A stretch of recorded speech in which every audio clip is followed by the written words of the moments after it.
Hello, I'm Angela, and today the Tots Cafe brings you an episode about connecting your child in nature. Today's episode is called Tots in the Woods. Hi, I am Tina, and we invited Jody Levine from Earth Roots Field School in Orange County, California. How is community important in raising children?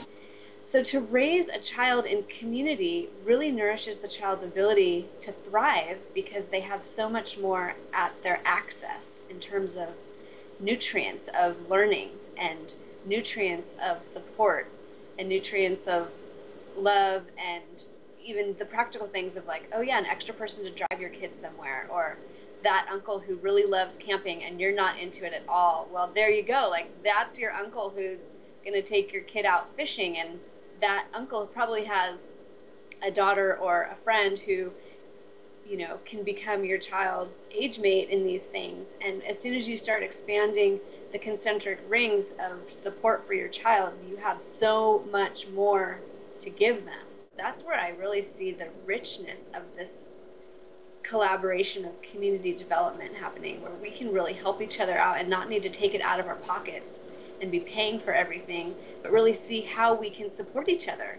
And what are some of the programs that you offer to toddlers, and do the parents participate?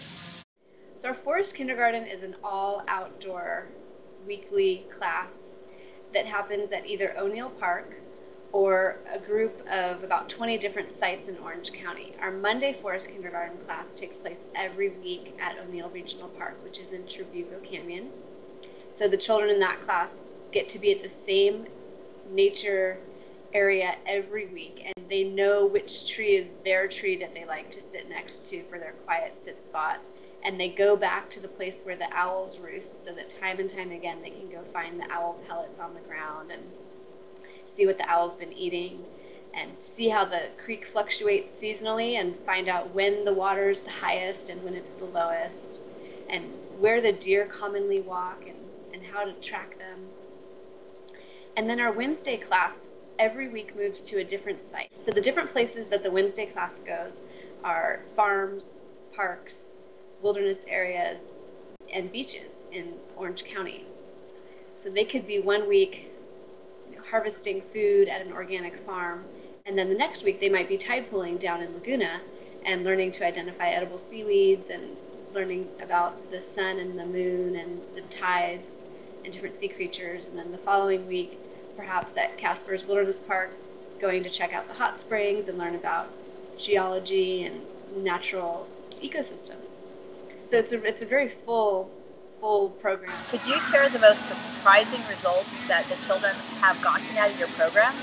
And I was really pleasantly surprised a few years into our program when I got a phone call from one of the moms whose daughter had participated in 2 years of the homeschool program.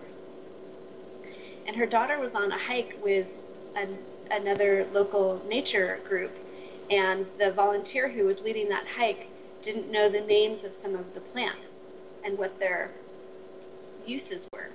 And this child, who's 8 years old, was able to say, oh, this is a such and such plant, and this is what part is edible, and this is what part smells really good. And I was so happy that her mom told me that, because I don't always get to track each of the students after they leave our program, or if I don't see them for the summertime. But to hear that that knowledge just stuck, and that they're using it and teaching other people, was surprising in a really good way for me. For more information, go to www.earthrootsfieldschool.org.